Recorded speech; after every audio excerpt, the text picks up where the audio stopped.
suffering, the youth is suffering, the students are suffering, the people of India are suffering right now. Education is the basic right. Friends, मैं जानता हूं कि paper leak एक कोई मामूली विषय नहीं है. In the 12 years and counting that Narendra Modi has served as Prime Minister of India, he has been called many things, but rarely a great conciliator.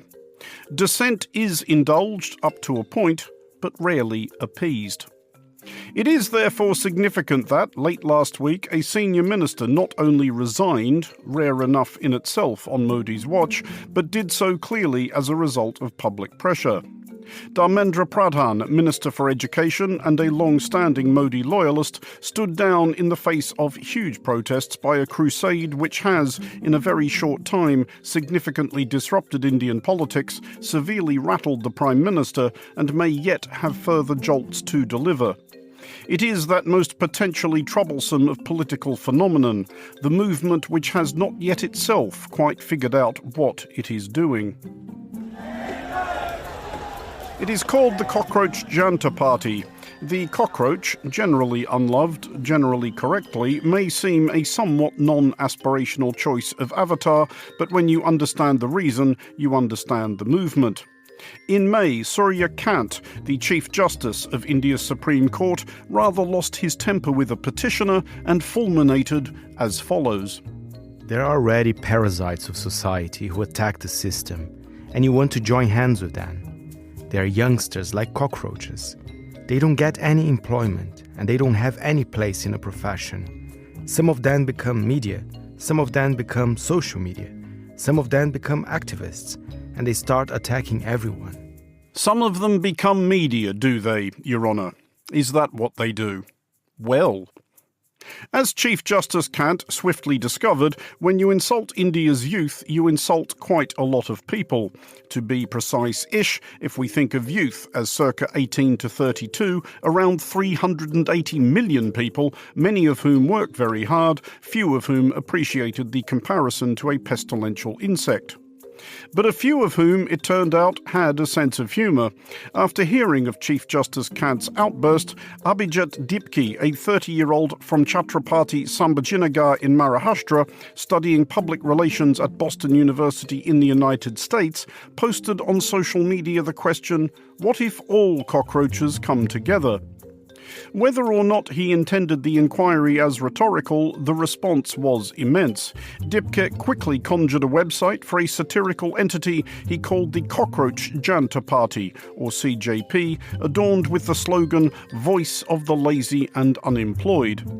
Very shortly after that, the CJP had an Instagram following clearing 20 million people. But where to direct this energy?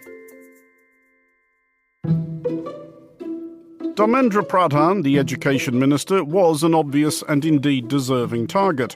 The department over which he presided was enmeshed in scandal, not the first, over the leaking of college entrance exams.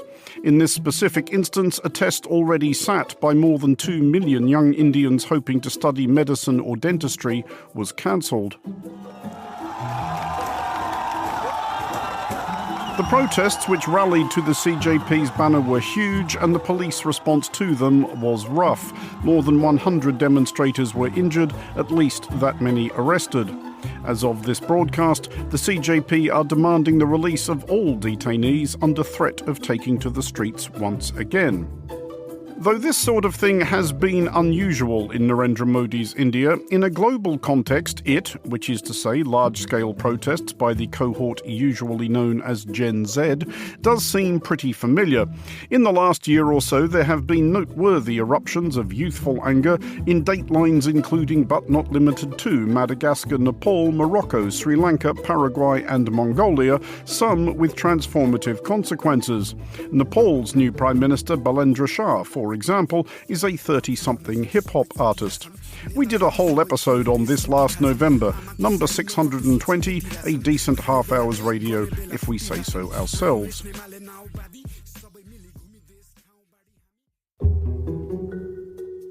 The cockroaches have in common with their contemporaries that they are longer on what they don't want than what they do want.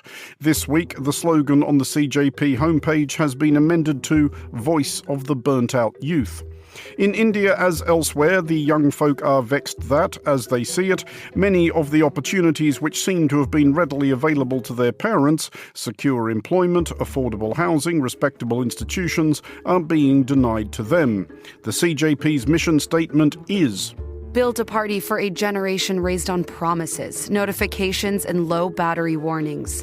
A generation that is overqualified, frustrated, angry at what's broken, and financially confused. That's it. That's the mission. The rest is satire. There is also a manifesto which may need work. It consists of 5 terse thoughts on electoral and media reform. If Narendra Modi has appeared uncharacteristically flummoxed, there are reasons. One is generational. Modi is 75 years old, the median cockroach perhaps 1/3 of that. Another is that the cockroaches have garnered influential sympathy.